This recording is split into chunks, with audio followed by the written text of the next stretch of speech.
ከተንሳኤ በኋላ ያለችው ማክሰኞ ከሰኞ ቀጥላ ማለት ነው ቶማስ ተብላ ትጠራለች። ቶማስ ሁላችንም እንደምናውቀው በአረማይክ ቶማስ የሚለው ቃል አረማይክ ነው ወይም የሶሪያ የጥንት ቋንቋ ነው። ዲዲሞስ ይባላል። በግሪክ ደግሞ ዲዲሞስ ማለት መንታ ማለት ነው። መጠራጠር ስለታየበት ማለት ነው። መጽሐፍ ቅዱስ ስለ ቶማስ እንዲህ አድርጎ ይነግረናል።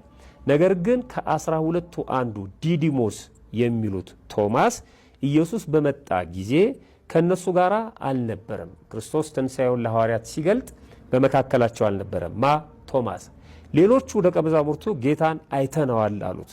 እርሱ ግን የችንካሩን ምልክት በእጆቹ ካላየው ማለት ክርስቶስ እጅ ላይ የችንካሩን ምልክት ካላየው፣ ጣቴንም በችንካሩ ምልክት ካላገባው፣ እጄንም በጎኑ ካላገባው አላምንም አላቸው ይላል። ዲዲሞስ ተጠራጣሪ፣ መንታ የሚለውን ትርጉም ያመጣው ይሄ ነው። አላምንም ካላየው አላምንም አላቸው። በጣም በሚደንቅ መልኩ ማለት ነው።